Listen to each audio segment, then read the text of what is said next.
Hi everyone, this is Barb. I want to welcome you to Paisano's Let's Cook.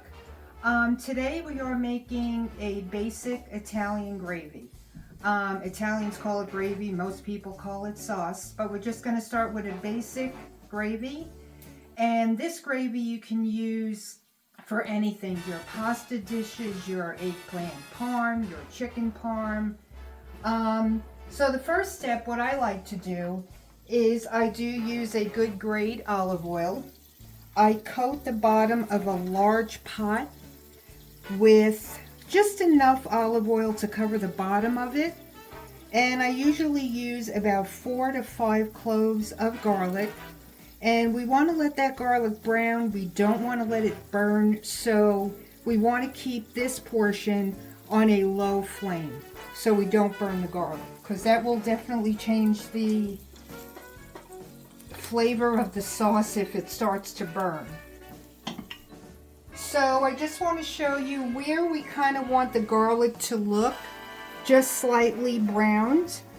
And the next step now, usually when I make my gravy, the way my mother and grandmother did it, is we always use pork, which will give the gravy a really great flavor. I like to use hot Italian sausage. You can use anything you like. You can use mild or sweet. I cut my sausages in half, so some people don't like to eat a big old sausage. And then we're going to just let this brown. And we brown this sausage on both sides. Usually it can take anywhere from 6 to 8 minutes to do it on both sides. We kind of want it to look like this. We don't want to burn the sausage because it is going to cook in this gravy once we get it going. And that's about where you want it to look, just like about this. And now we're going to brown this side for about 3 minutes. While the sausage is browning on low, if you want to add some Italian bracioles to the sauce, it comes out great. The beef will be so tender when the sauce is done. I use top round for the bracioles, and you kind of want it to be a little bit on the thinner side. So when I do this, I sprinkle very thin sliced garlic, maybe 3 or 4 or 5 pieces on each. Some nice fresh parsley, some salt and pepper,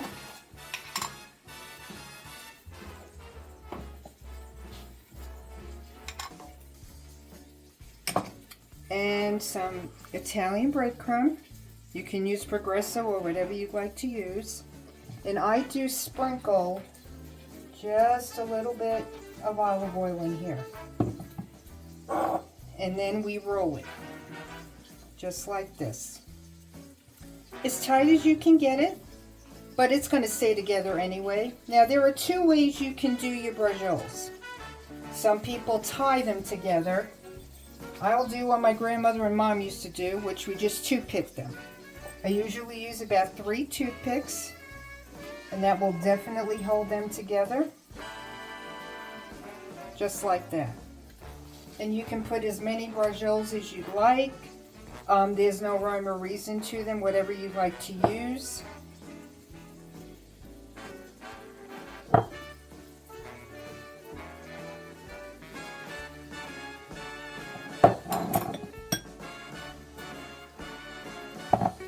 And you don't want to kill it with too much salt and pepper. There's really no need. The gravy's going to do all the work once we get all the sauces in there and the paste and the puree starts cooking down.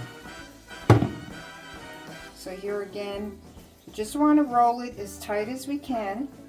And we are going to be browning this in the pot where the sausage is browning right now. Here again, we have our 3 toothpicks. Or you can tie it, as I said, some people use twine and they tie it up that way. So now we're going to go to our pot here. And we're going to take out our sausage, which as you can see is very nicely browned. And all of that oil on the bottom That's what's starting to make the flavor of your gravy. So we're going to pull out our sausages here. And they're not fully cooked, but that's okay because they're going to cook in this sauce.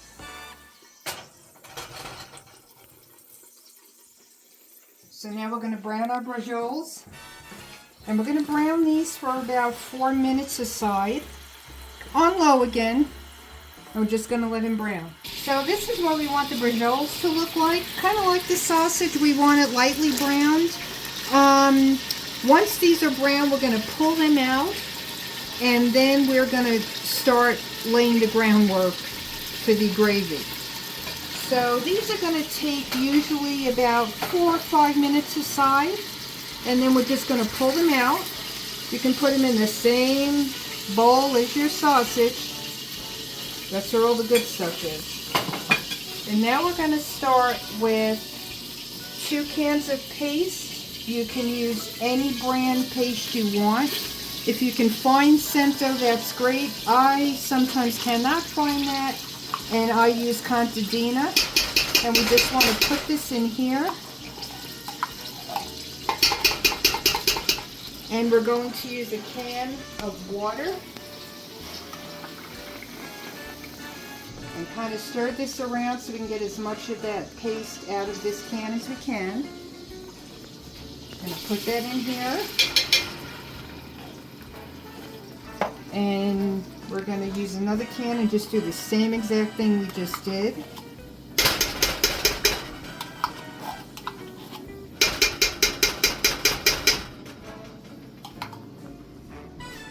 Get our can of water.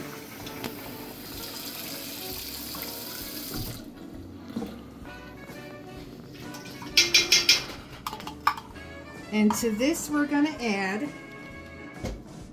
a little salt and pepper.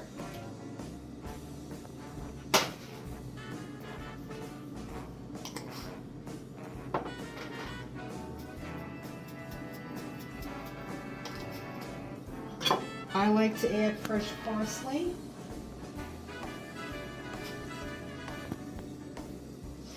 Maybe a handful, 1/4 of a cup maybe. And then I've always put bay leaf in my gravy. So I will use, for a pot this size, there's no rhyme or reason to it, maybe 4 or 5 bay leaves. And then get a good wooden spoon and just kind of get this, you know, as flat as you can in the pot. We want to kind of cut down the paste a little bit. Just going to stir it around.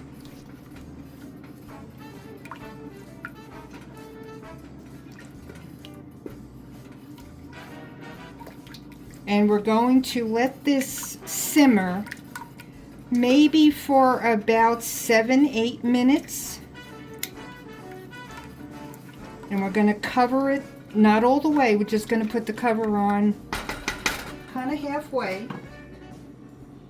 And we're going to let that simmer for about 7 or 8 minutes. So I just want to show you, we're going to remove our cover. And this is what your paste should look like. We've cooked it down a little bit, and that's going to be the foundation for the gravy. So now the next thing we're going to do is we're going to take our cans. I use tomato puree. So we're going to use a can of puree. We're going to add it to our paste. And we are going to use 3/4 of a can of water to this.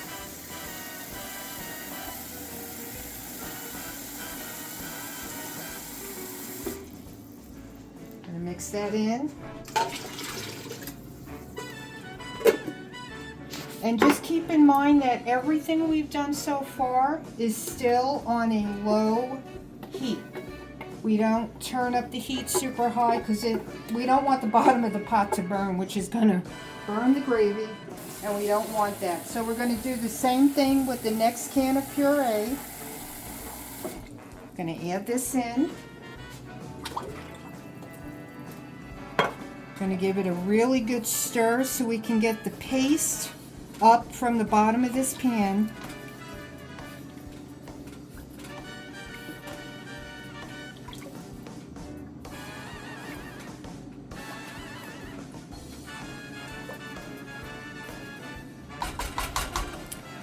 And all that meat that we've browned so far, the bracioles, all of the sausage, this is all going to go in here. And it's good to put all of that flavoring in this sauce as well. That's going to make a great, great flavoring for it. So while this is still on low, we're going to put our cover back on, but not all the way. Kind of halfway like this. And the next thing we're going to do is we're going to make meatballs. So I start with about a pound of ground beef. You can use ground chuck, you can use 93 lean, 7% fat, whatever you generally like to use. I put 2 eggs in with the pound. We always use, well, the way we make them anyway, we put fresh parsley in,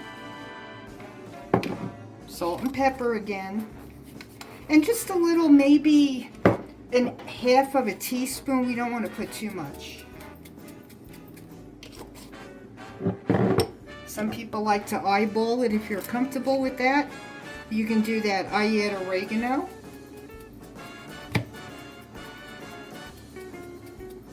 Also, maybe I would use a teaspoon of oregano. Same on garlic powder, teaspoon. Some people like to use breadcrumb in their meatballs. I use white bread, just plain old white bread, and I try to, cut it down as much as you can. I just break it apart, because this is what's going to be your binder in the meatballs. So they hold together, and when you fry them, they'll fry up really nicely. So for a pound of the chopped meat, it's the 2 eggs again, it's the parsley, garlic powder, oregano, salt and pepper, and I use about 4 slices of white bread. I do cut the crust off, and then I just cut this, tear it apart real small, put it in here. So I am from Brooklyn, born and raised. My grandmother was from Naples, my grandfather was Sicilian. My mother never put pine nuts in her meatballs, but my grandmother always did, and I am telling you, it rocks. They come out awesome with the pine nuts. You don't have to put them in if you'd like to put them in. I just put like a handful. You don't have to overdo it. And then we're going to just blend this up really well.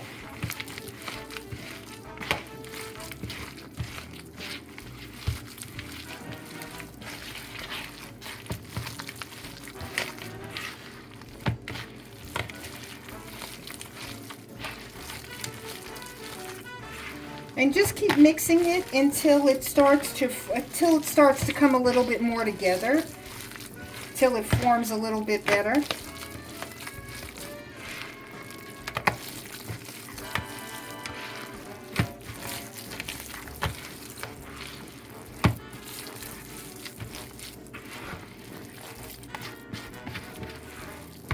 If you're making meatballs for a crowd, you're doing something like spaghetti and meatballs, I would just double up this recipe depending on how many people you're having.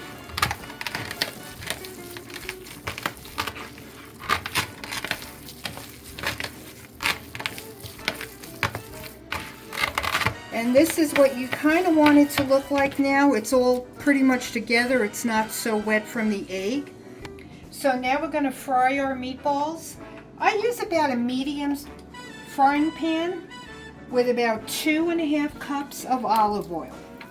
Now, there's no rhyme or reason to this either. You can make your meatballs as big as you'd like or as small as you like. I usually make them around this size. And then we're just going to start frying them up.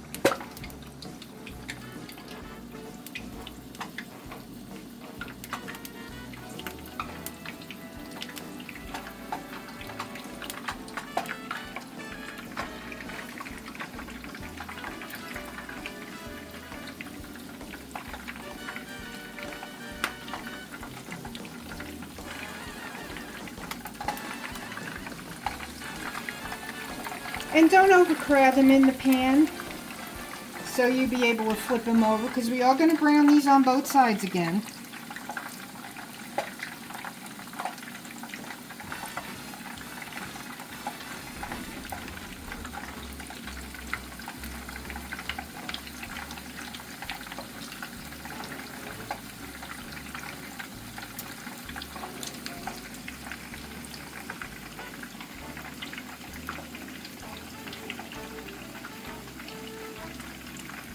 So in a medium frying pan, you could probably do 7 or 8 meatballs at a time. We're going to let them fry until they get nice and brown. So about 4 minutes aside, and then we're going to flip them over. And of course they're not going to be totally cooked, but we're going to put them in this pot of gravy here, and the rest of the cooking is going to be done in there. And then all of that meat that we browned and all of that flavoring from that meat, especially the pork, is really what's going to make the gravy just awesome.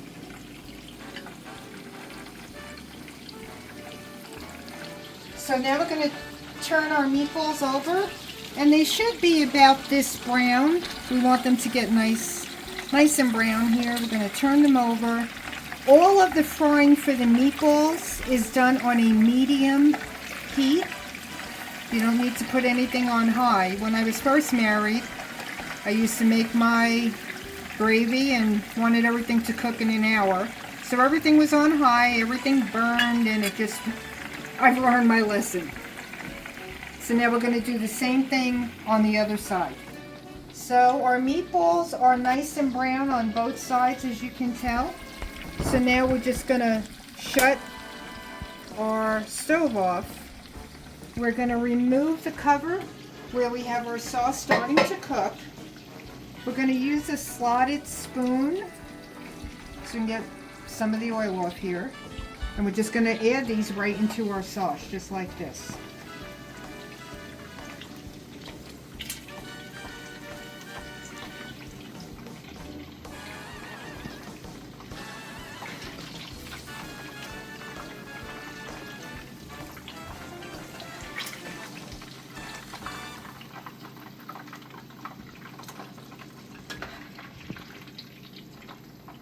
And just as a little side note, I know some people would think putting pine nuts in meatballs is out there, but if you've never tried it and you think you want to give it a shot, I highly encourage you to do so.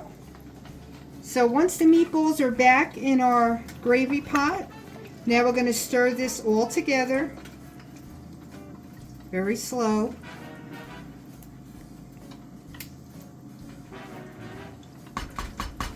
We are going to lower our temperature on this pot of gravy to a simmer. And the finishing touches here are just going to be some more salt and pepper. I would say a 1/4 cup of salt, 1/4 cup of pepper. And I'm eyeballing this, of course. I'm going to give this one last stir. Make sure our salt and pepper's all the way through here.